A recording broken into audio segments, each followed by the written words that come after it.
la quarta puntata di Target che vi tiene compagnia questa settimana sul digitale terrestre, l'LCN 92 in tutta la Sicilia. In realtà dobbiamo dire quasi tutta la Sicilia, non per colpa nostra, perché ci dicono che per il momento nella zona del Ragusano forse c'è qualche problema con la trasmissione, però potete ovviare con il sito www.televideoagrigento.tv, perché negli stessi orari tutta la programmazione di TVA va in onda anche sul sito internet, che potete quindi sicuramente vedere dappertutto, oltre naturalmente alle interviste, i programmi o i notiziari che vi siete persi o comunque volete rivedere e risentire con più attenzione nel canale YouTube della nostra emittente, dove poi successivamente vengono caricati. E quindi diciamo vi diamo un'ampia offerta per poterci seguire in prima serata il mercoledì e poi durante il corso della settimana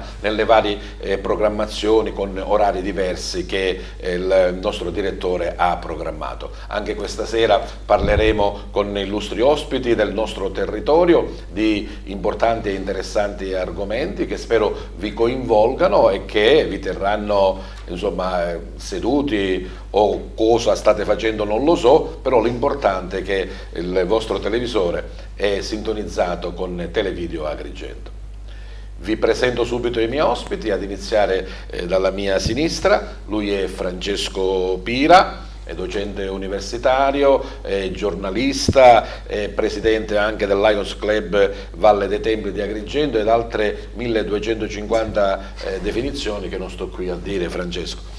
E poi Rosario Pendolino, da pochi giorni è stato nominato coordinatore nazionale di Assipan Giovani, è un'associazione dei panificatori, e quindi diciamo con lui parleremo del pane che forse per noi, almeno meridionali o italiani, è uno degli elementi più importanti e interessanti del nostro quotidiano.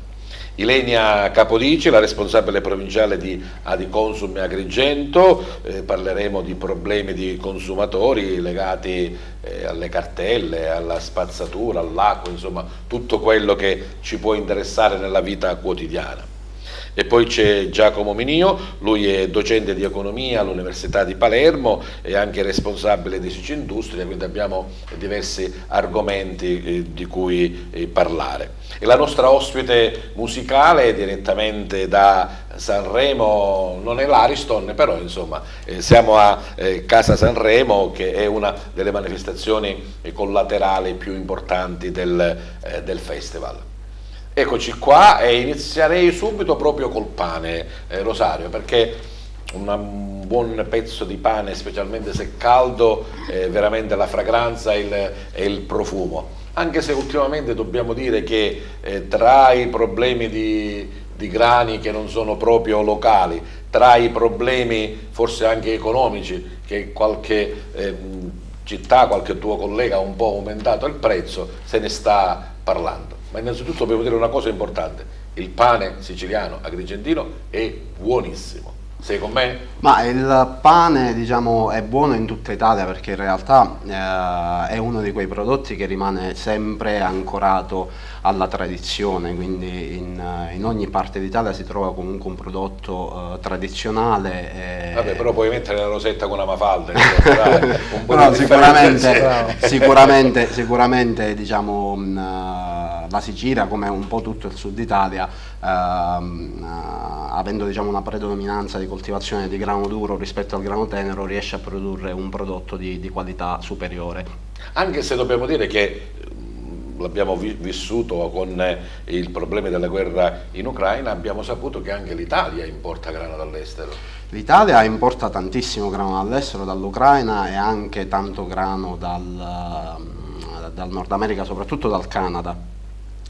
Questo ovviamente è, come dire, è un problema di difficile soluzione, perché alla base di questo molto spesso ci sono degli accordi internazionali dove l'Italia si impegna ad importare grano e la nazione, diciamo, che è seduta dall'altro lato del tavolo si impegna ad importare qualche altro prodotto italiano che ci coinvolgono. Ovviamente per diciamo, avere delle garanzie superiori riguardo alla qualità è sempre bene affidarsi all'artigiano di fiducia. ovviamente cercare di evitare quelle che sono le produzioni di massa industriale, perché lì diciamo andiamo incontro ad un, insomma, il fornaio di sotto casa qualitativamente inferiore rispetto a quello che ci garantisce il nostro panificio di quartiere. Parleremo con Rosario, insomma, di questo, anche delle problematiche della categoria. Assipan, ricordiamo, è l'associazione proprio dei panificatori. Assipan è l'associazione italiana panificatori e diciamo è una delle federazioni che va a comporre la grande famiglia di Confcommercio Imprese per l'Italia. Ilenia Capodici, i consumatori hanno problemi con il pane? Speriamo di no, insomma. Problemi relativi ai prezzi. Ai prezzi, perché sì. abbiamo notato che c'è una differenziazione di prezzi a seconda dei panifici. Questo non l'abbiamo capito francamente, quindi ne approfitto proprio perché qui abbiamo un rappresentante illustre per chiedere come mai l'energia elettrica che aumenta coinvolge un po' tutti, dicono. Ma assolutamente, ma non solo l'energia, c'è un problema di materie prime, è aumentato il costo della carta, è aumentato il costo degli imballaggi, quindi la plastica ad esempio abbiamo visto, cioè, per fare un esempio, la carta, la risma di carta che prima la compravi a 3,50 €, oggi è a 5 €. Anche se secondo me c'è anche una speculazione e speriamo che l'autority, proprio perché le associazioni di consumatori, ecco qual è anche l'importanza delle associazioni, non solo quello di risolvere il problema al singolo, ma proprio perché hanno un riconoscimento a livello ministeriale, hanno la possibilità di discutere di questi problemi e di affrontarli in sede appunto del Ministero dello Sviluppo Economico. Quindi cercheremo di capire allora perché sto pane è aumentato e speriamo di no. Attendiamo gli sviluppi, sì, perché appunto il pane al chilo abbiamo visto che in alcuni panifici c'è molta differenziazione, questo lo devo dire. Sì. Io abito a Favara, a un costo, anche all'interno della stessa Favara c'è qualche piccola differenza nel prezzo, Agrigento ha un prezzo, Porto Empedocle ne ha un altro. Conosciamo anche Giacomo Minio, dicevo, docente di economia all'Università di Palermo. L'economia dei panificatori credo che stia alla base, o comunque una delle attività artigiane che caratterizzano la nostra terra. Non c'è dubbio, così come tutto l'artigianato, alla fine devo dire la Sicilia non è una regione nella quale regna l'industria, ma c'è una parte di industria, moltissimo di artigianato, comunque sempre di manifattura anche se di qualità, e poi la parte dei servizi che è predominante, oltre a una buona fetta di agricoltura, quello sì. Abbiamo dei forni industriali in Sicilia? Sì, sì? Sì, ci sono anche nel Ditaino delle forni che hanno una dimensione industriale, sì. E a livello personale, professore Menia, il pane di lo gusta? Assolutamente. È un alimento che gradisci? Si vede, credo, sì. Sì? Ilenia, una bella fetta di pane? Sì, mi piace, Non ma sei non tanto in convinta? modo... Non sei tanto convinta? Non accompagno di solito i cibi con il pane, magari il classico panino imbottito con la Nutella, insomma, tanto per restare in tema, però non sono una persona che ama tanto il pane. Rimarcando però una pubblicità, professore Pira, una bella fetta di pane con la Nutella, dai, ci fa bene allo spirito, all'anima. Io cerco di combattere, perché mi spiegano sempre che invece non bisogna mangiare pane e pasta, perché sono le cose che ti fanno ingrassare, quindi per me che sono un amante del pane è un problema molto serio. Però insomma, mentre parlavate ho ricordato una bellissima performance di Tuccio Musumeci che si intitolava O portavo pane papà. Sì. Vi prego di andarla a vedere su YouTube, ed è uno dei pezzi di teatro in assoluto più belli che sono stati mai fatti, perché, insomma, che testimoniano la nostra sicilianità, la nostra forza, ma anche l'importanza del pane.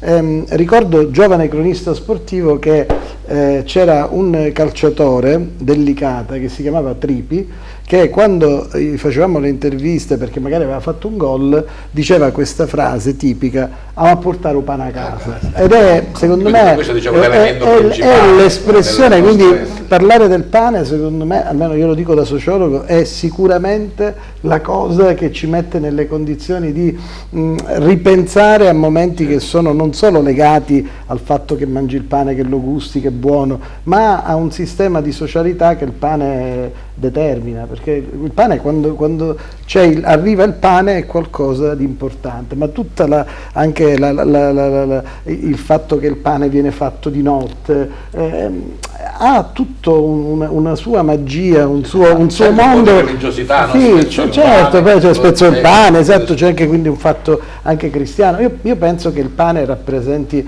per ognuno di noi qualcosa che, indipendentemente dal fatto che possiamo gustarlo o non gustarlo, sicuramente è qualcosa di particolarmente... Quindi Rosario, facciamo il pane buono, mi raccomando. Sì, ma poi soprattutto quello che diceva Rosario è importantissimo, perché io soffro tantissimo quando vado all'estero e non c'è il pane. Lì è proprio il momento in cui io soffro. Anche perché la baguette non la possiamo chiamare. No, ma a parte la baguette, ma qualunque cosa, qualununque diciamo alternativa non è il nostro pane. Quindi... Bene, abbiamo un po' così spezzato il pane spezzato il pane e introdotto questa nostra trasmissione, ma adesso andiamo nello specifico in quelle che sono le peculiarità dei miei ospiti. Rimango ancora la parola a Francesco Pira, perché dicevo è anche presidente del Lions Club Valle dei Templi di Agrigento, un club service tra i più importanti al mondo, forse il più importante, non lo so.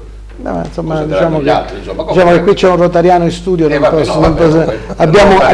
una buona concorrenza. Lions ed altri. L'importante è che il club sia service e quindi è servizio per le persone. Sì, no, devo dire che negli ultimi anni penso ci sia stata una virata che riguarda un po' tutti, e l'idea dei club che si siedono a tavola e cenano è un'idea che per fortuna fa parte del passato. Adesso tutti i club service lavorano sul territorio, peraltro ci sono situazioni sociali di fame, di guerre, di pandemie che hanno determinato un impegno notevole da parte di tutti. Quindi credo che la mobilitazione di tutti quanti è sicuramente senza bandiere, senza steccati, è quella di mettersi al servizio delle persone e di fare delle cose che possono veramente incidere sul territorio, cose che possono sembrare piccole ma che sono importanti, che ne so, una targa braille all'interno del parco archeologico che permette alle persone non vedenti di poter usufruire di un determinato servizio,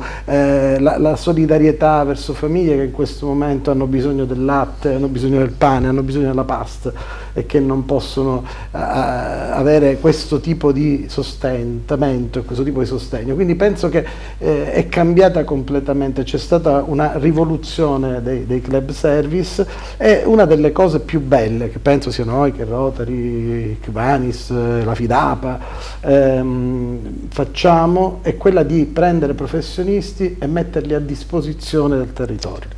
Penso per esempio agli screening per il diabete, per la vista, sono tutte cose dove il club service ha la possibilità con i propri iscritti di mettersi a disposizione del territorio. Le cose che dici tu sono quelle che il tuo Lions ha già fatto, sì, o hai in programma di fare? Sì, noi l'abbiamo fatto già lo screening per il diabete, per l'ipertensione, faremo il 4 di marzo lo screening per la vista, abbiamo in programma tutta una serie di manifestazioni che riguardano la presenza sul territorio. Alcune cose abbiamo già fatto, come presenza nelle scuole, abbiamo fatto un service importantissimo sul lavoro e sul futuro in uno dei licei più importanti di Agrigento, siamo stati quasi in tutte le scuole del territorio, abbiamo fatto un progetto sulla pace con una scuola di Porto Empedocle, di Favara e di Agrigento, quindi diciamo che non ci siamo fermati rispetto all'idea per esempio di benessere, di sostenibilità, di qualità della vita. È chiaro che Agrigento è una città, è un territorio molto particolare, ha un tessuto molto particolare, anche culturale, ma quello che è straordinario e che devo dire a me piace tantissimo di Agrigento è come riesce a conciliare il passato, il presente e il futuro. Io la trovo una cosa veramente, veramente bellissima. Agrigentino allora è disponibile ed è altruista? Ma l'agrigentino è solidale, certo bisogna vedere che Agrigentino, io vi dico sinceramente, sapere che i nostri ragazzi il venerdì sera, il sabato sera fanno a cazzotti e producono quei video ignobili, ecco, questo è quella parte di Agrigento che non mi piace. Mi piacerebbe parlare con questi ragazzi, ragionare insieme a loro e spiegare che la violenza gratuita non aiuta mai nessuno.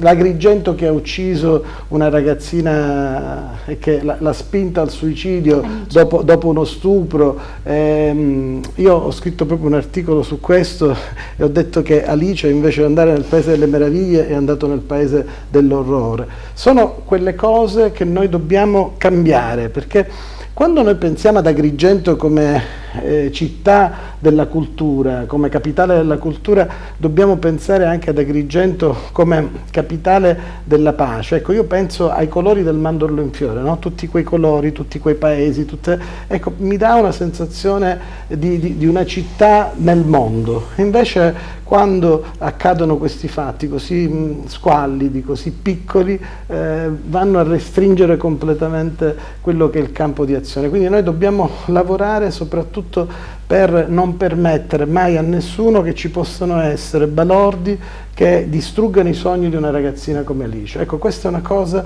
che io da essere umano non riesco ad accettarla, perché quella ragazza, e concludo, è stata uccisa 2 volte, una volta quando è stata stuprata e una volta quando è stato diffuso il video.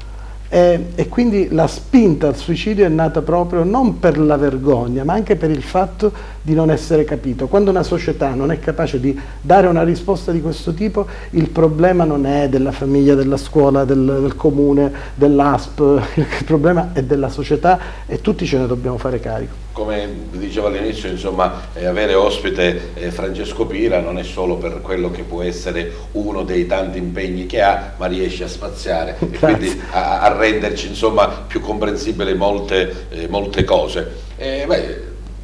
Non sapevo che il professore Minino fosse un Rotary, ma comunque un club service importantissimo, e come diceva Francesco, l'importante è il servizio. Questa assolutamente, io condivido con il Presidente, perché si è percepito ormai l'esigenza che ha la nostra provincia, le nostre province siciliane, devo dire, è il venire incontro a molte delle esigenze che sono appunto quelle già citate, ma ce ne sono tante altre. Avete visto per esempio ad Agrigento molti defibrillatori che sono stati donati alla città, molti corsi effettuati nelle scuole per dare ai ragazzi gli elementi del primo soccorso, cosa che è fondamentale, le raccolte per gli alimenti base. Ecco, la nostra è una provincia che purtroppo ha un PIL pro capite bassissimo, c'è un tasso di disoccupazione abbastanza elevato, quindi l'esigenza la si avverte, e i club service, devo dire, e lo ha già detto il collega prima,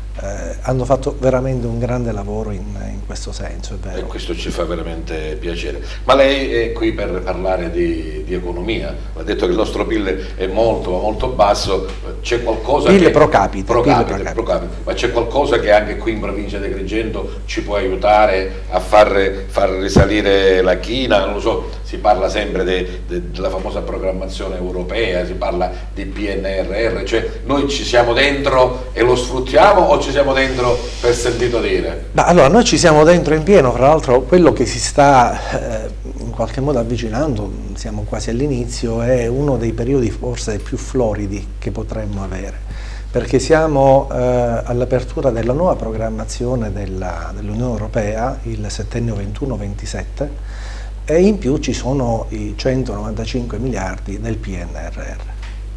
2 brevi riflessioni però le vorrei fare. Il PNRR è una grandissima opportunità solo se viene utilizzato correttamente. Il PNRR si compone di 2 parti. Una parte sono finanziamenti a fondo perduto per quasi 68 miliardi di euro, l'altra parte è invece un finanziamento tout court da dover restituire.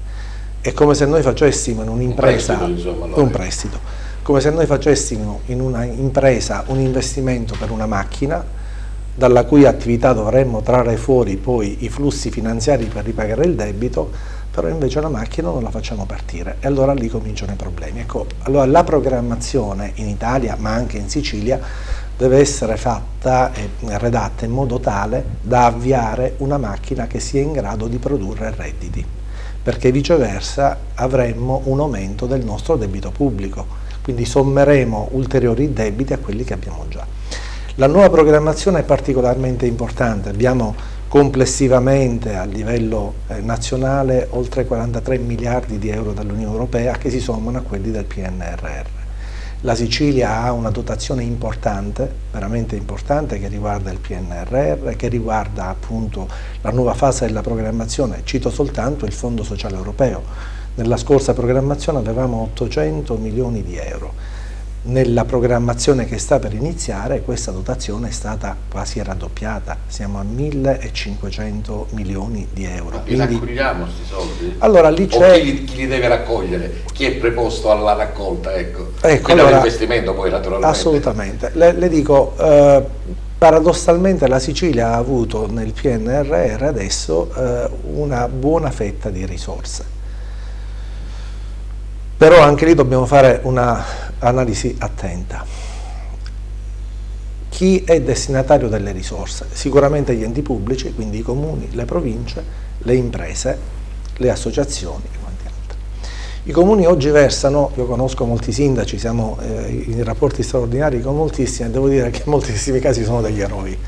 I sindaci si trovano assolutamente sguarniti perché con quota 100 e il blocco poi delle assunzioni, che ormai è cronico, hanno visto sguarniti i loro uffici ed è difficile poter progettare lì in quei comuni dove manca l'ingegnere capo, quindi se non c'è colui il quale firma, il comune ha difficoltà a poter presentare il progetto, così come ha difficoltà a poter fare dei piani seri perché manca l'economo generale.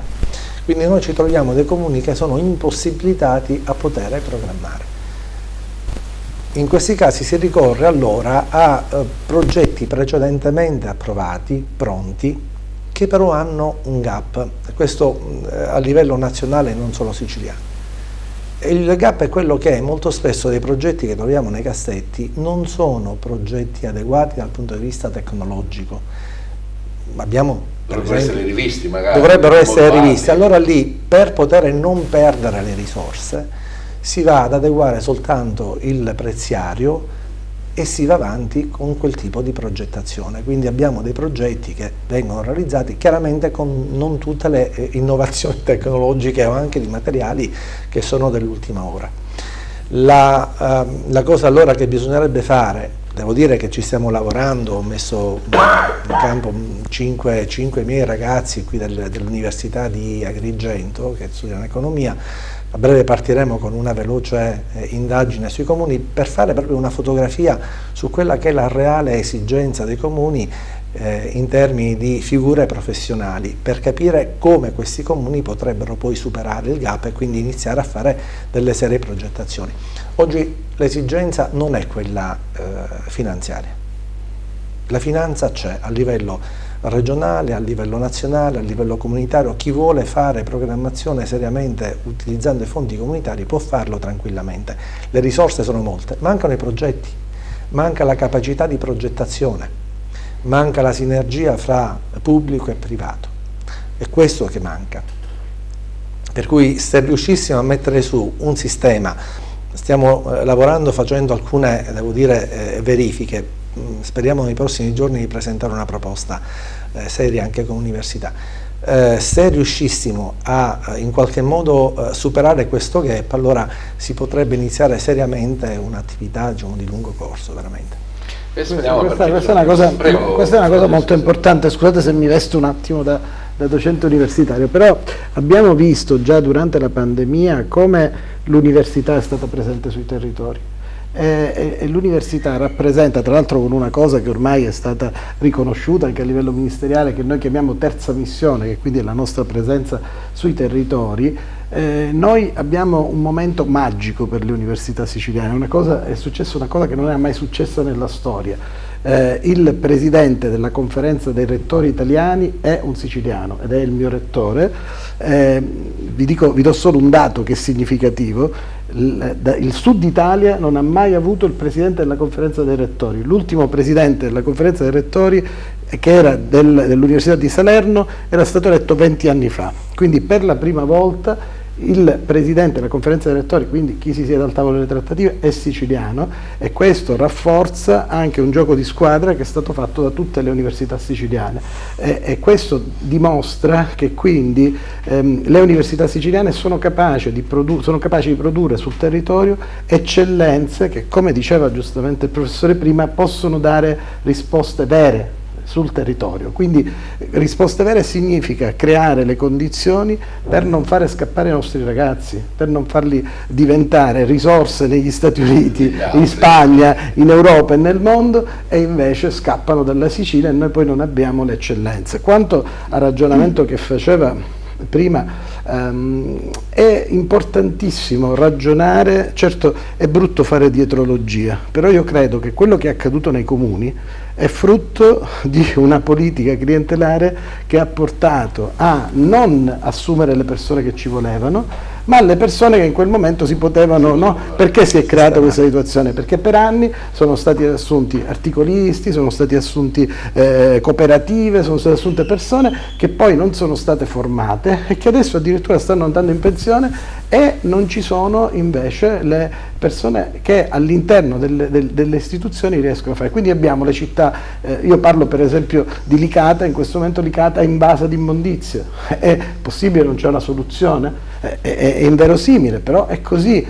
Ci sono situazioni in vari comuni, abbiamo buona parte dei comuni, non so, forse il professore che è un economista è molto più bravo di me, ma abbiamo buona parte dei comuni dell'Agrigentino che sono tutti con un problema di bilancio serissimo, non solo serissimo, ma che hanno addirittura, credo, il dissesto finanziario. Quindi questo credo che sia la dimostrazione che ci sono state le scelte politiche che in qualche modo non hanno aiutato i cittadini. E do l'ultimo dato che è significativo. Proprio ieri sera ho partecipato a una trasmissione nazionale su questo, il fatto della disaffezione al voto, il fatto che in Lombardia e nel Lazio le persone non sono andate a votare, ci danno la sensazione di quanto le persone sono lontane dalle istituzioni, e questo è un problema serio che riguarda la democrazia. È un problema su cui dovremmo veramente seriamente ragionare. Anche perché da lì poi parte un po' tutto. All'inizio dicevo che anche noi questa sera abbiamo un po' di Sanremo, non è il Teatro Ariston, però non mettiamo, Tania, non mettiamo limiti alla provvidenza, e Casa Sanremo, che è sicuramente una bellissima vetrina per i giovani talenti come te, non solo dal punto di vista canoro, ma anche di tantissime altre belle cose. Com'è stata l'esperienza quest'anno, Tania? È stata bellissima, molto meglio dell'anno scorso, posso dire. L'anno scorso era la prima volta? Sì.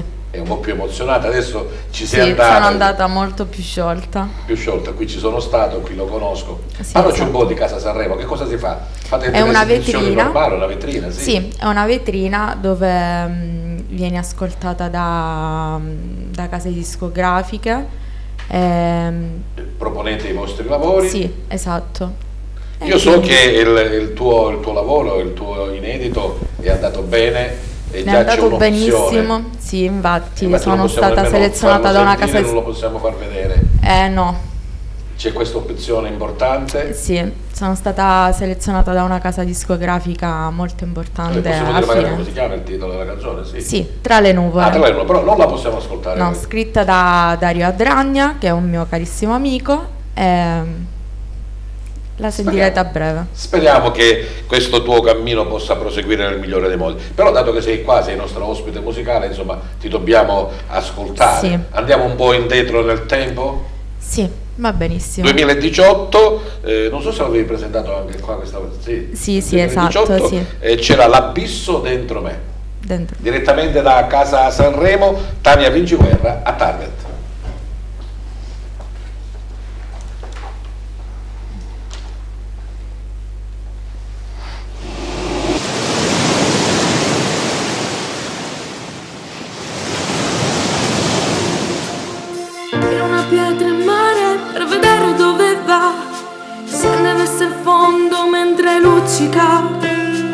In una pietra in mare per vedere cosa fa.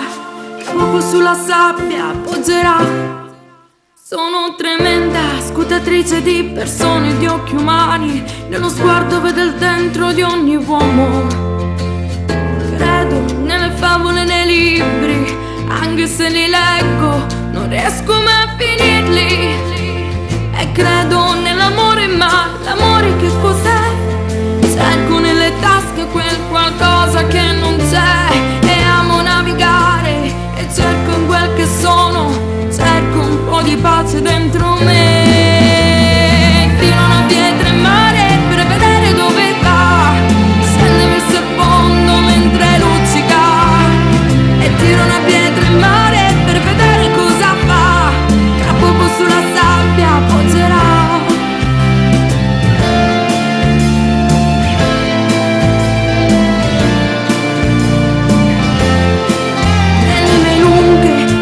Arriva al mare, non so quel che cercare, non so nemmeno dove andare.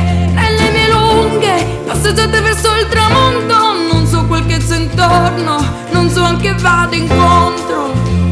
E cerco la felicità nelle pietre che raccolgo e che nascondo sotto il letto, giorno dopo giorno, per non guardarti più, per non amarti più, mentre cerco un po' di pace dentro me. Una pietra in mare per vedere dove va, scende verso il fondo mentre luccica, e tiro una pietra in mare per vedere cosa fa, tra poco sulla sabbia appoggerà. E tiro una pietra in mare per vedere dove va, scende verso il fondo mentre luccica, e passa accanto i pesci lentamente se ne va, tra poco nell'abisso sparirà. E chissà chi incontrerò nel mio percorso, qualche faccia bella, qualche faccia brutta, io la strada me la percorro tutta senza avere alcun rimorso.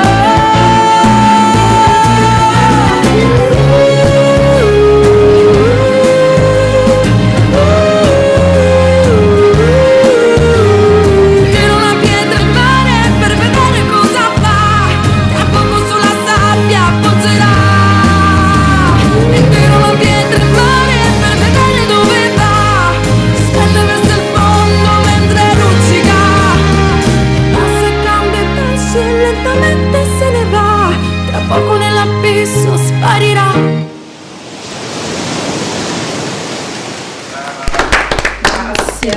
Brava Tania.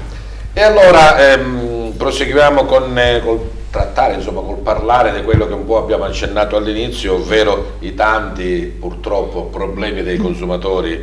Ilenia, adesso forse respireremo un po' con la rottamazione, non so se si tratta di ossigeno o se si tratta di fumo negli occhi, questo ce lo potrai dire tu, ma certo che le cartelle non sono sempre una cosa che nessuno vorrebbe mai trovare lì sotto la porta, o comunque a firmare la ricevuta, dai. Assolutamente sì. Le cartelle sono il frutto ovviamente del non rispetto delle regole, perché se io arrivo a ricevere una cartella vuol dire che non ho pagato ovviamente una tassa. Cioè, qualcuna che arriva anche se tu hai pagato c'è sempre, però. Ovviamente, come dire, è l'estrema conseguenza del non pagamento ovviamente delle tasse e dei tributi di cui tutti i cittadini siamo chiamati ovviamente a pagare, quindi a contribuire in base alla capacità contributiva previsto dalla nostra Costituzione. Però ovviamente in un periodo di crisi parlare di rispetto delle regole, come dire, si fa quasi peccato, perché sappiamo che ci sono persone che ovviamente non hanno la possibilità economica di poter pagare e quindi di assolvere a quella che è la funzione, come dire, per ciascun cittadino. Io pago per avere ovviamente un servizio che mi offre lo Stato, che mi offre ovviamente lo Stato attraverso il pagamento delle tasse, e quindi come dire, non possiamo colpevolizzare appunto quel cittadino se non ha la possibilità economica per poter pagare. E quindi la rottamazione di ossigeno?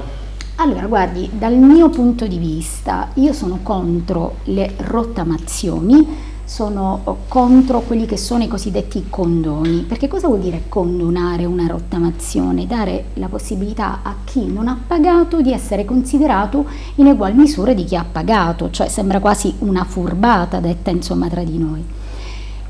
Alcuni sindaci non hanno aderito alla rottamazione semplicemente perché dicono che si creano delle diseguaglianze dei cittadini. Da un lato hanno ragione, però dall'altro lato mi preme sottolineare quello che ho appena detto. Chi non aveva la possibilità di pagare una tassa o un tributo nel momento in cui ha ricevuto l'avviso di pagamento, forse che poi dopo 5 anni dopo l'iscrizione a ruolo ti arriva la cartella maggiorata di sanzioni di interessi, se non aveva prima la possibilità economica e la sua situazione ovviamente non è migliorata nel tempo, non fai altro che ovviamente aggravare. Anche perché da 200 è passata a 300 almeno. Sì, sanzioni di interessi spesso raddoppiano ovviamente il costo della cartella, proprio perché ovviamente la cartella, a parte ovviamente la quota capitale, è maggiorata appunto delle sanzioni degli interessi che nel frattempo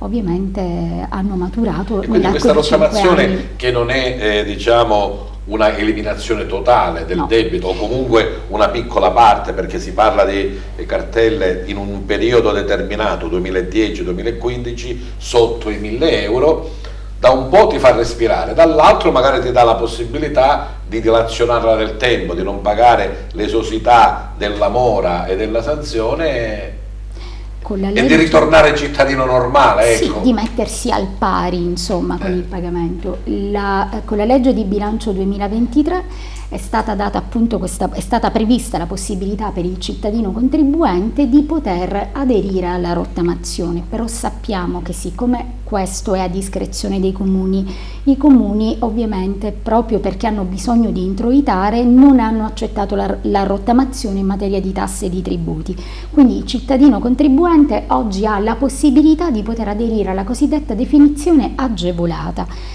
Trattasi del pagamento delle cartelle, ovviamente sia quelle che magari aveva cominciato a pagare attraverso un piano di rientro.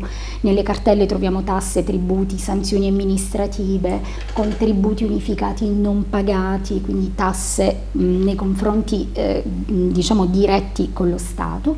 Allora il cittadino ha la possibilità di pagare in modo agevolato al netto di sanzioni e di interessi, cioè di pagare in 18 rate. È prevista una dilazione trimestrale, quindi il pagamento delle rate non sarà mensile bensì trimestrale, e le 18 rate potranno essere pagate nell'arco di 5 anni, quindi diciamo che si dà la possibilità di poter pagare in modo dilazionato e quindi non in un'unica soluzione, così come quando ovviamente ricevi una cartella sai benissimo che hai 60 giorni di tempo per pagarla o per eventualmente impugnarla attraverso un ricorso in autotutela o il ricorso in commissione tributaria, che ha sempre un costo per il cittadino. Con Adiconsum e altre comunque associazioni di consumatori ogni tanto parliamo di cartelle pazze. Sono sempre pazze alcune cartelle? Sì, abbiamo ravvisato degli errori a proposito di cartelle esattoriali in materia di tasi. In modo particolare, cioè degli errori materiali, degli errori facilmente riconoscibili. Ad esempio, faccio un esempio di errore: alcuni contribuenti risultavano delle case di cui non erano mai stati in possesso, di cui non erano realmente i proprietari. E questo database da dove lo prendono allora? Ma questo lo dobbiamo chiedere ai comuni. In modo particolare abbiamo ravvisato una percentuale maggiore quest'estate di errori di questo genere, quindi facilmente riconoscibili, individuabili, quindi annullabili d'ufficio, soprattutto con il comune di Favara.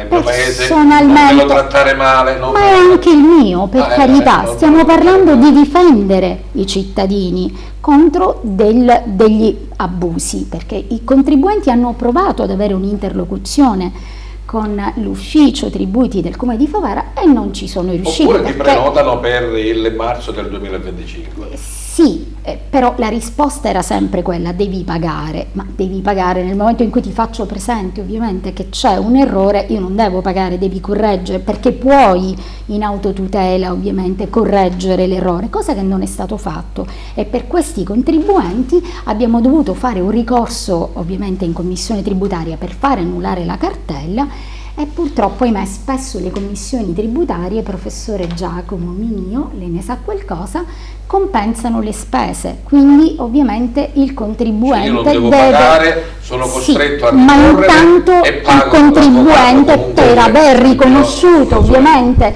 un suo diritto, deve pagare le spese di giustizia, il cosiddetto contributo unificato, che varia in base all'importo della cartella che è da rettificare, ed era qualcosa che si poteva sicuramente facilmente evitare o risolvere se solo il comune di Favara, col quale ho parlato personalmente con il sindaco, chiedendogli appunto un incontro per affrontare questo problema di cui era già a conoscenza, ecco, il vice sindaco, il dottore Liotta. Il margine di errore è stato rilevato molto più alto a Favara. Esatto, sì, esatto, almeno le persone, i cittadini favaresi che si sono rivolti ai nostri sportelli avevano giustamente a ragion veduta ravvisato questi errori, e quindi per il nostro tramite e con il nostro tramite volevano appunto trovare la soluzione bonaria, insomma, risalendo all'ente impositore senza dover fare ricorso in commissione tributaria. Non c'è stata data nessuna risposta, le devo dire, e mi dispiace. Appelliamo direttamente da Target e il sindaco Palumbo, so che è una persona molto disponibile, magari guardi, un sindaco, invece di andare direttamente al contenzioso si può andare proprio a una discussione. Il sindaco, il vice sindaco rappresentano i cittadini e devono potersi occupare anche di quei cittadini che ovviamente non hanno la possibilità economica anche di rivolgersi ad un avvocato per poter risolvere delle controversie che facilmente si potrebbero risolvere in via extragiudiziale, che è quello che facciamo noi come associazioni dei consumatori. Quindi basterebbe una semplice interlocuzione, così come in passato l'abbiamo già avviata come associazione con il Comune di Agrigento, farlo anche con il Comune di Favara, perché questo farebbe anche, come dire, ridurrebbe i contenziosi, ridurrebbe le file, perché noi saremmo un importante filtro per poter discutere e chiarire anche questi problemi. Diverse volte anche da qui da Target abbiamo puntato il dito contro l'ex Girgenti Acque. Si punta adesso ancora con AICA oppure no? Allora, o c'è un miglioramento, no? In quello che tu riscontri naturalmente. Allora, guardi, parlare di miglioramento è sotto gli occhi di tutti, i problemi sono sempre gli stessi. Chi pensava o chi si illudeva che la costituzione di una società consortile poteva in qualche modo ridurre la tariffa, ovviamente era in errore. Cioè, questo, molti pensavano che siccome adesso la gestione passava ai sindaci, i sindaci che non sempre sono in grado di risolvere piccoli problemi, figuriamoci poi gestire o addirittura improvvisarsi imprenditori. Attenzione, perché tu devi avere una logica imprenditoriale per gestire una società seppur definita consortile. Non stiamo parlando di una SPA come lo è stata la gestione precedente, assolutamente fallimentare, di Girgenti Acque, ma nel momento in cui vai a gestire tu sindaco, perché parliamo dei sindaci della provincia, almeno di quelli che hanno ceduto le reti fin da subito, devi avere quella capacità, quella lungimiranza di saper programmare ovviamente il servizio idrico integrato, che non è solo fare arrivare l'acqua a casa mia o a casa dei cittadini contribuenti. Ovviamente prevede una serie di passaggi, infatti non a caso si chiama servizio idrico integrato. Abbiamo visto che c'è stato l'assoluto disastro per quello che mi riguarda, non solo nella scelta anche dei direttori generali. Abbiamo notizia di pochi giorni fa che si cerca ancora il direttore generale perché non si mettono d'accordo per quanto riguarda i nominativi, insomma, che avevano partecipato, perché mancherebbero alcuni requisiti, si dice così. Anche lì la politica ci mette lo zampino, e quando la politica ci mette lo zampino, ahimè, ovviamente non aspettiamoci la meritocrazia, non aspettiamoci l'eccellenza. A proposito di quello che diceva prima il professore Pira, se la gente non va a votare è perché non ci crede. È il contrario, è la politica che non risponde più alle esigenze dei cittadini. Ecco perché io non vado a votare. Non è che non vado a votare perché non credo nel voto. Noi abbiamo l'unico strumento per poter decidere liberamente, spero. Però ovviamente se io devo scegliere una volta tappandomi il naso, una volta mettendomi la mano negli occhi, perché devo scegliere sempre il meno peggio, è normale che non vado a votare. Preferisco non scegliere, perché tanto qualsiasi sarà la scelta, so che ovviamente la politica purtroppo sarà appannaggio di pochi per pochi, ma non darà le per giuste tutti. risposte. Assolutamente, mi pare che... Dopo questa bocca amara di cartelle e di politica passiamo di nuovo alla bocca dolce del pane. Rosario, allora dicevamo che insomma anche per noi non sono periodi ma parliamo di pane buono, so che anche da parte vostra c'è anche una riscoperta dei cosiddetti grani antichi, di quello che produce il nostro territorio siciliano, per dare anche veramente una qualità superiore. Ormai quella dei grani antichi lavoro. non è più, diciamo, una riscoperta, ma è una solida realtà a tutti gli effetti, perché ormai da quasi un decennio si è ritornato alla coltivazione. Noi in particolare, prima ancora che essere panificatori, nasciamo come azienda agricola di famiglia, e quindi coltivare in biologico delle varietà autoctone porta assolutamente dei benefici che sono tangibili anche a livello economico, perché riesci a svincolarti un po' da quelle che sono le logiche del mercato di massa, dove ribadisco sempre, il settore agricolo primario è l'unico settore dove chi produce non decide il prezzo a cui deve vendere, ma gli viene imposto da chi compra. Purtroppo è una follia, è un'anomalia del sistema economico, ma che purtroppo va avanti ormai da tantissimi decenni. Per quanto riguarda poi, insomma, la trasformazione, oggi il mondo della panificazione è cambiato. Il consumo pro capite del pane si è abbassato di tantissimo. La colpa dei dietologi. No, ma la colpa dei dietologi, la colpa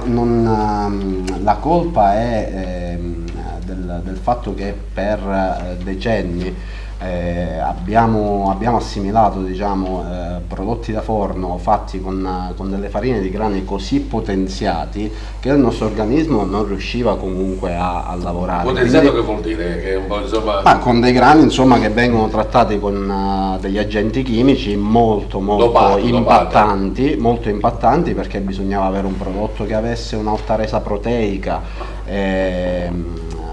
Diciamo il circuito del biologico è un circuito virtuoso e si pensa che comunque il biologico si riesce ad essere venduto ad un prezzo superiore, però i cali produttivi si aggirano sempre dal 30 al 40%, quindi comunque per un'azienda agricola produrre in biologico è comunque una scelta etica molto spesso. Poi se ti ricordi, Rosario, tu sei ragazzo, ma dato che parlava appunto di azienda di famiglia, io mi ricordo che quando ero ragazzo mia mamma diceva: va piglio pano forno, la pastella di 2 kg già al 4º giorno era sempre fragrante e buona. Vai a prendere adesso il pane, se te lo mangi caldo sì, arriva la sera Ma questo, allora, devo... Perché? Allora, il problema è che oggi tutto si è spostato su dei ritmi sempre più frenetici. E molto spesso si panificava solo la mattina, ora vai alle 8:30 di sera, ti sta nascendo pane proprio. La pecca in molte circostanze è quello di non riuscire ad avere una comunicazione attiva con la propria clientela. In che senso? Molto spesso oggi ci troviamo davanti a un cliente che a qualsiasi ora del giorno ha la richiesta, se non la pretesa, di trovare il pane caldo. Certo. Per avere il pane caldo a tutte le ore del giorno bisogna lavorare su un ciclo produttivo che sia espresso, quindi diciamo dall'inizio alla fine del ciclo produttivo passano forse 1 ora e mezza, 2 ore, non di più. Questo ovviamente fa sì che una lievitazione così accelerata porta poi ad una deperibilità ancora più accelerata del prodotto. Molti l'antico la nuova linea commerciale e produttiva che i panificatori adesso stanno intraprendendo è quello del ritorno al lievito madre. Il lievito madre porta dei benefici prima di tutto a livello salutare, di altissima digeribilità del prodotto e soprattutto conferisce al prodotto una durata lunghissima, un pane prodotto con lievito madre ha una durata che raggiunge quasi 6-7 giorni. Ovviamente il ciclo di produzione con lievito madre dura dalle 24 alle 48 ore. Quindi anche sul prezzo finale del prodotto ci saranno delle variazioni che sono notevoli, che possono toccare anche 2 euro al chilo di differenza. Io volevo un attimino rispondere al quesito di poco fa sulla volatilità dei prezzi. I panifici per loro stessa costituzione sono comunque gli esercizi commerciali energivori, non sono delle grandi industrie, però i panifici sono comunque dei grossi consumatori di energia. E di questo ne posso parlare con cognizione di causa, perché sono un panificatore e noi ci siamo trovati quest'anno alla fine di giugno a dover sostenere dei costi energetici che erano alzati del 650%, quindi non parliamo del doppio, del triplo, parliamo di un aumento molto importante. Nel mio caso specifico, quest'estate, quando ho ricevuto le prime bollette, sono andato in diverse TV e giornali locali proprio a far vedere le bollette. Parliamo bimestre luglio-agosto 2021, 3.500 euro di utenze cumulate gas e luce. Luglio-agosto 2022 cumulato 19.500 euro, quindi capite che per l'imprenditore diventa veramente difficile riuscire a far quadrare i conti a fine mese. A tutto ciò si è unito la grande volatilità dei prezzi delle materie prime, perché anche i nostri fornitori a loro volta comunque sono delle attività energivore. Questo ha fatto sì che noi purtroppo siamo diventati praticamente un cuscinetto tra quello che era la produzione a monte e poi il consumatore finale. In realtà e di questo diciamo Assipan può sicuramente farsi vanto. Il fatto di far parte di una grande squadra, di un sindacato, non solo ti dà la possibilità di avere qualcuno che comunque vada poi a rappresentarti nelle sedi istituzionali, perché la nostra battaglia poi dal nostro presidente nazionale Tassone è stata portata all'attenzione del ministro, ma soprattutto riesce a darti, come dire, delle linee guida per riuscire a gestire il problema non scaricandolo completamente sul consumatore finale. Certo. Perché ricordiamoci una cosa, che proprio per la centralità dell'alimento pane nella nostra alimentazione, nella dieta mediterranea, purtroppo ci siamo trovati in una congiuntura economica in cui i costi di tutto sono alzati tantissimo, però purtroppo le retribuzioni sono rimaste le stesse. Quindi un chilo di pane intorno ai 4 euro. Oggi in provincia di Agrigento il chilo di pane varia dalle 3 alle 4 euro. La volatilità di questo euro al chilo poi dipende anche dalla gestione dell'azienda, dai costi di produzione. Ovviamente ci sono materie prime. Ma francamente, Rosario, è un prezzo equo?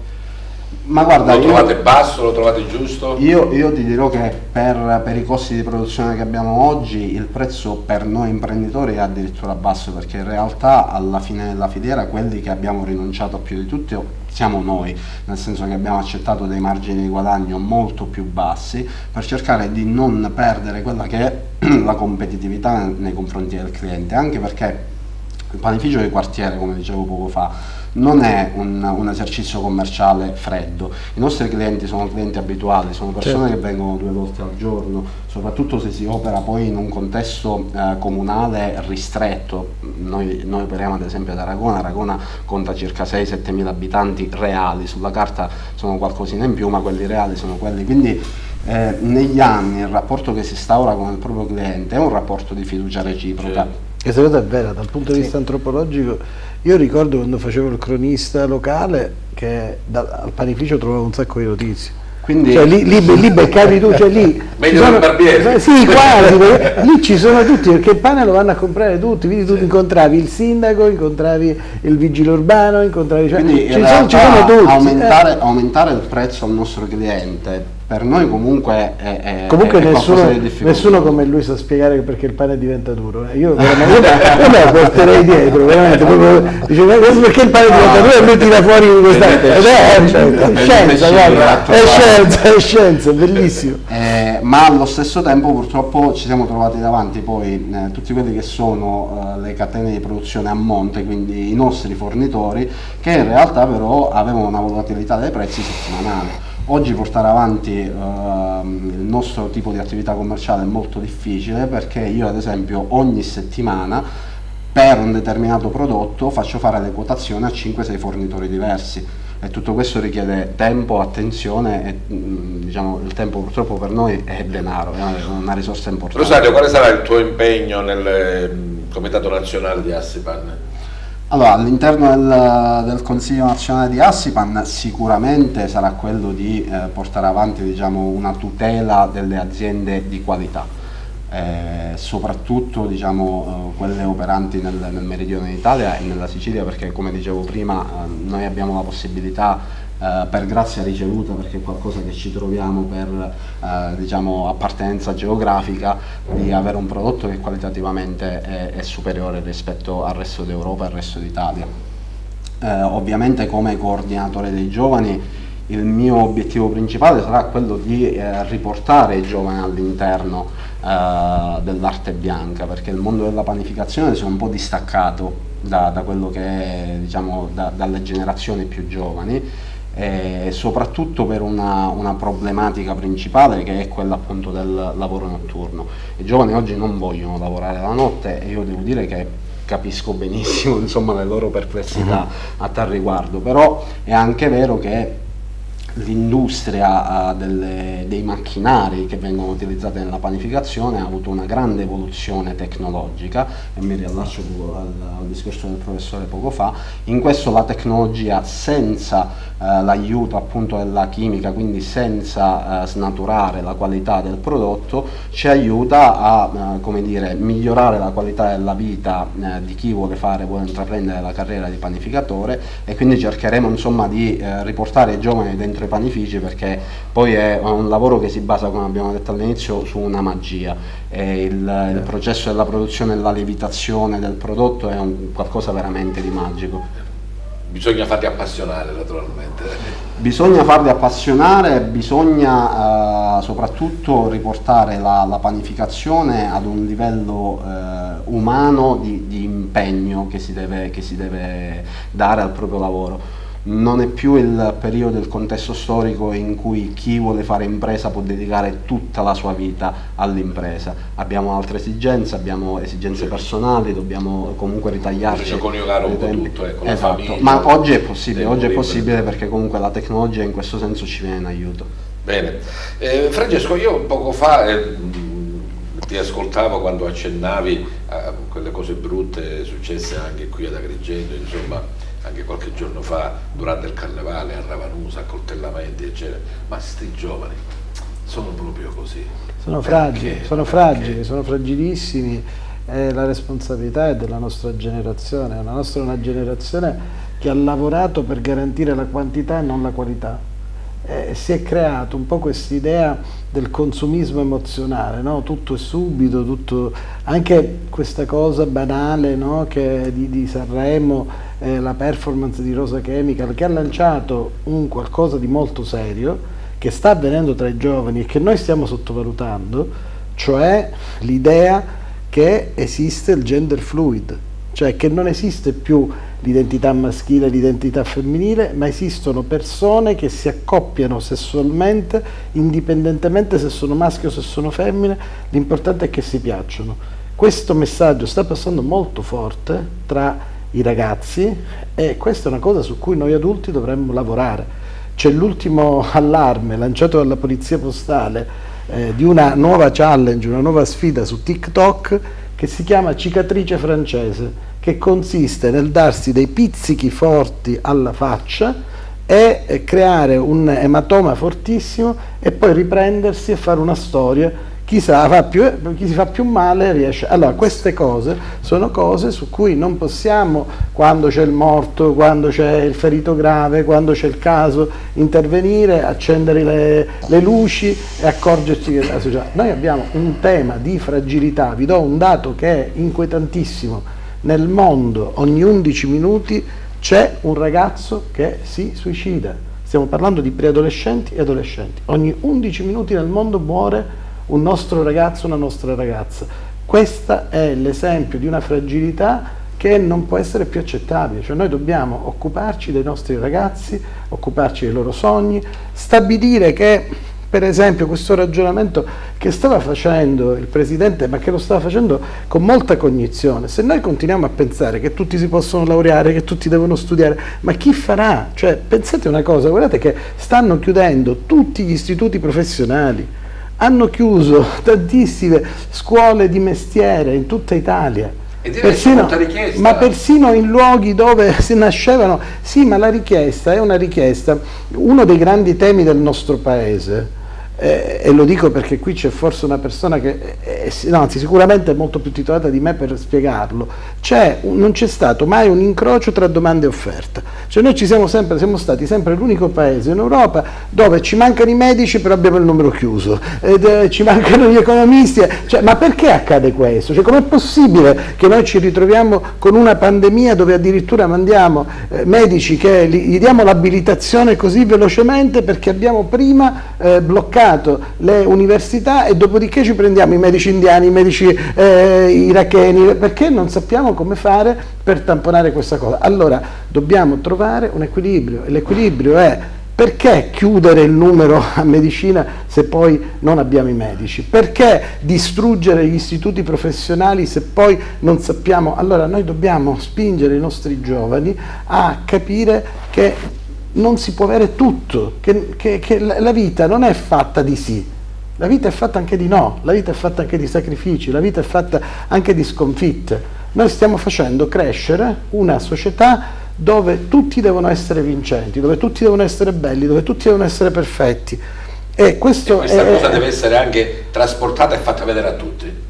Esatto, soprattutto, cioè noi prima di fare una cosa la dobbiamo fare vedere, noi vetrinizziamo ogni momento della nostra vita, quindi io penso che su questo dobbiamo ragionare ed è un lavoro che dobbiamo fare tutti, ognuno nel nostro, deve fare un pezzettino facendo un passo indietro, e di questo sono molto convinto. Voglio dire una cosa, che i Lions a livello regionale stanno facendo un progetto proprio sui grani antichi e addirittura il governatore ha messo nel suo logo proprio il grano antico, proprio e quindi penso che questa cosa noi dobbiamo anche trasmettere ai giovani. Vi siete incontrati magari sì, magari possiamo fare qualcosa, esatto, però quello che voglio dire è che il segnale che noi dobbiamo dare deve essere un segnale di far capire ai giovani che noi abbiamo una grande storia, una grande tradizione, siamo un grande popolo, il popolo siciliano è un grande popolo. Se non riusciamo a far passare questo messaggio, e devo dire un po' di colpa ce l'ha anche la comunicazione, la stampa, perché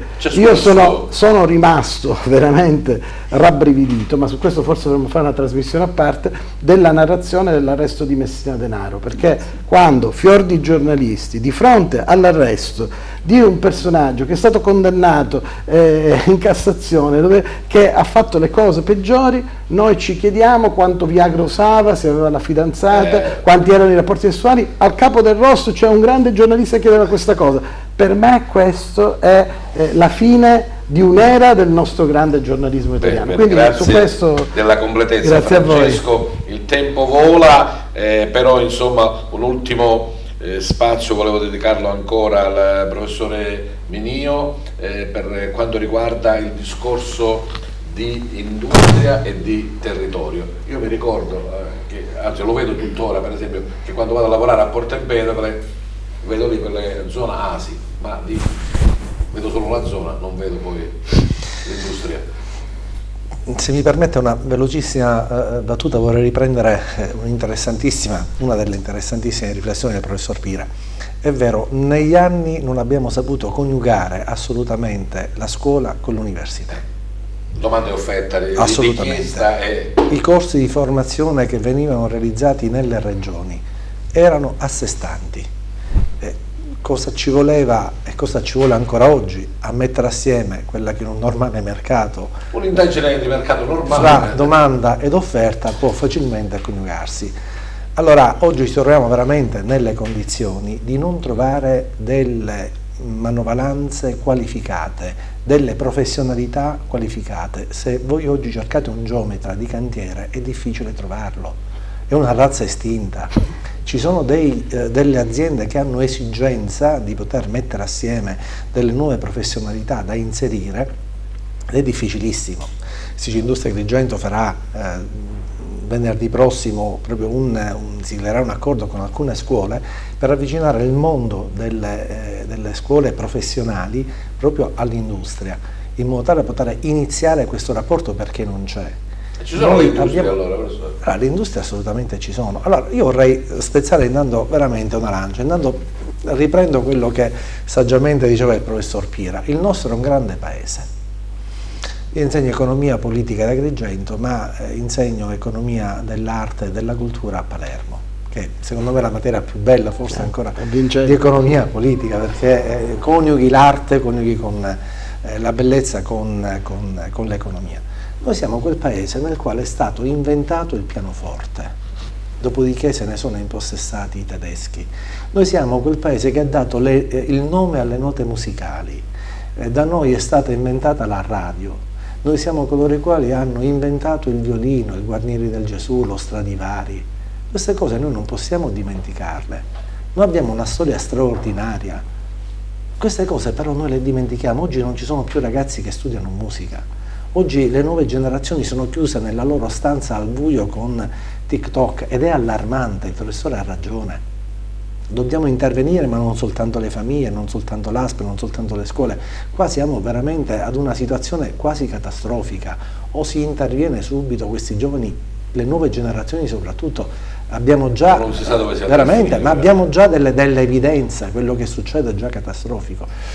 Torniamo a prima. La nostra è una regione nella quale ci sono grandissime eccellenze. In provincia di Agrigento abbiamo delle aziende che producono ed esportano il 70% della loro produzione all'estero. Io sono andato a trovare un'azienda manifatturiera nel settore ittico, scatole bellissime, dico dove le trovo? Lei non le trova perché esportiamo il 100% della produzione. Ci sono delle aziende che hanno lavorato per la Louis Vuitton, quindi compriamo le borse francesi, le facevano a Licata. Andiamo alle Gallerie Lafayette, le borse, gli shopper delle Gallerie Lafayette li facevano a Casteltermini, e potrei continuare, ma ce ne sono tante. Se guardate le molle per esempio della BMW o anche della Leonardo, le fanno a Licata, c'è un'azienda che è specializzata in molle. Allora dico, queste eccellenze dobbiamo guardarle. In Sicilia, ad Enna, c'è un'azienda specializzata nella realizzazione di arti bionici ed è un'eccellenza internazionale. Se ci spostiamo su Catania ci sono altre 2 o 3 eccellenze, per esempio in un paesino in provincia di Catania, mi sfugge adesso il nome, c'è un ingegnere che lavora per da la lì, NASA, sì, sono stato. Da lì praticamente governa con un software i tassisti di New York. Allora questa è la Sicilia bella che dobbiamo raccontare ai nostri ragazzi. E che magari dobbiamo imitare per fare ampliare questa piattaforma. Le grandi per esempio, l'artigianato, poco fa si parlava, le grandi industrie, ci sono anche delle grandi industrie, avevamo noi in provincia di Agrigento almeno 3 multinazionali, c'era Italcementi a Heidelberg, la Seva di Porto Empedocle e anche la San Pellegrino a Santo Stefano, 3 multinazionali in una provincia, ecco, non sono da poco. Ma abbiamo anche delle nicchie, la produzione del corallo per esempio di Sciacca, che sono delle nicchie veramente rare. Allora sono queste delle cose che dobbiamo in qualche maniera far veicolare, delle positività. Altra positività, Agrigento all'università. A me dispiace dover ancora andare in giro e sentirmi dire ma perché c'è ancora l'università Agrigento? Agrigento ha una florida università con 8 corsi di laurea, altri 3 partiranno l'anno prossimo, a Ribera c'è non più un liceo musicale ma c'è un conservatorio musicale, ecco, queste cose facciamole veicolare, perché sono degli strumenti fondamentali per far sì che i nostri giovani restino nel nostro territorio. Dobbiamo lavorare molto di più per dare loro delle ulteriori opportunità. E la mission di Target è anche questa, ovvero quella di ampliare, amplificare, quindi far conoscere quelle che sono le belle grandi realtà del nostro territorio. E tra le belle realtà ci sono anche i giovani come Tania, che si impegnano naturalmente nel proprio settore, in questo caso nella musica. C'è un bel video che è ancora in concorso in un importante contest che si chiama Videoclip Italia Contest. Sì, la esatto. canzone di cosa parla? Parla dell'amore, ha un vero significato questo video, parla di due ragazzi si chiama Semplice. Sì, esatto, parla di due ragazzi che non provano a stare insieme ma non riescono a stare insieme perché ci sono delle difficoltà. Esatto. Questo video si può votare ancora, credo, sì, perché ancora Sì, in concorso. sì, So si che può è in buona votare, sì, posizione, su Facebook, nella pagina del videoclip Italia Contest, e sia anche su Instagram. Ce lo vogliamo vedere, Piero, ce lo proponi? Semplice, Tania Vinciguerra.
La consapevolezza adesso c'è, l'amore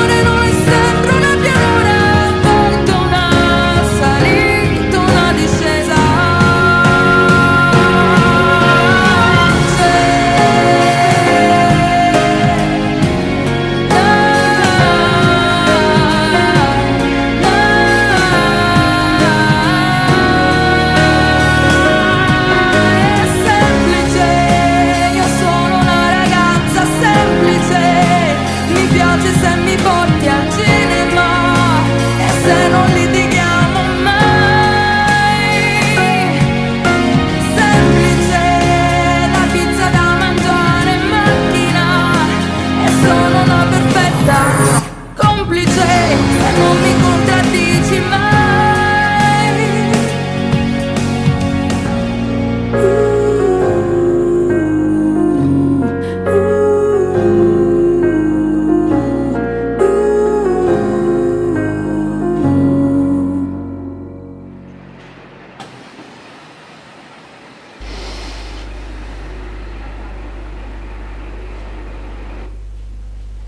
Bene, brava. Videoclip Italian Contest. E siamo arrivati alla fine del nostro programma e abbiamo consumato qualche minuto in più, dai. Vabbè, grazie sempre naturalmente alla direzione e agli editori di Televideo Agrigento per l'opportunità che mi danno di condurre questa trasmissione e di mettere anche, insomma, a vostra disposizione le cose che succedono nel nostro territorio, a raccontarle, speriamo, con il vostro consenso. Adesso andiamo ai saluti. Target, professore Pira, dice sempre che non basta un grazie e arrivederci, dovete farlo con, non lo so, una frase, un pensiero, una citazione, un buon proposito, insomma, un qualcosa che non sia soltanto un grazie e arrivederci. E naturalmente che i sogni si possano avverare, grazie a Tania Vinciguerra e al suo percorso musicale. Grazie a voi. Naturalmente tienici informati su quelli che sono i tuoi successi, te lo auguriamo tanto. Grazie. Grazie alla professore Giacomo Minio, docente di economia all'Unipa di Palermo. Voi, grazie. No, grazie. Guardi, un pensiero bello potrebbe essere, ecco, anche per i nostri giovani. In un cerchio ristretto lo spirito si restringe, l'uomo cresce col crescere dei suoi scopi. Ha visto così più importante. Grazie a Irenia Capodici e alla sua Adiconsum. Grazie a voi per darci questa opportunità. A proposito di pensiero, ho sentito questa ragazza, è il nostro futuro, è la nostra eccellenza. Partiamo dalle cose belle, dalle cose che ci uniscono, dalle cose dalle quali andare veramente fieri tutti. E quindi un grosso in bocca al lupo. Grazie. Che è la nostra speranza, ecco, quindi in fondo sperare è un po' come sognare, insomma. Per cui dico un grazie perché esistono delle realtà importanti che non tutti conoscono, perché magari non tutti sono vicini alla musica, che però ci danno la possibilità anche solo per un attimo di sognare e di sperare anche in una rinascita per noi stessi. Grazie alla fragranza e alla bontà del pane, Rosario Pendolino e Assipan. No, grazie a voi, perché poco fa dicevamo che è importante far conoscere, insomma, quello che di buono va avanti in Sicilia, però ovviamente bisogna avere anche il canale comunicativo adeguato per poterlo raccontare, e voi in questo, insomma, ci date la possibilità di farlo. Grazie a Francesco Pira e a tutto quello che ci ha detto e ci ha fatto capire. Sai che da quando io vengo qui in questa trasmissione credo sia la più bella trasmissione a cui ho partecipato. No, davvero, per qualità, per armonia, è molto bella. Voglio dire una cosa, io la prossima settimana vado a Lublino, che è esattamente a 1 ora e mezza dalla guerra in Ucraina, per un progetto europeo che stiamo facendo insieme all'Università di Lublino, all'Università di Oviedo come all'Università di Messina, e spero che sia l'ultima volta che vado lì e di vedere 7 milioni di persone sono scappati dalla loro terra e si sono rifugiati a Lublino perché non hanno più nulla. Ecco, io spero che la prossima volta che torno in Polonia ci sia pace. Sono veramente stanco di queste guerre inutili e stupide. Grazie. Grazie ai nostri gentili ospiti e soprattutto grazie a voi, gentile pubblico, che anche questa volta avete avuto la bontà di seguirci. Buona serata a tutti.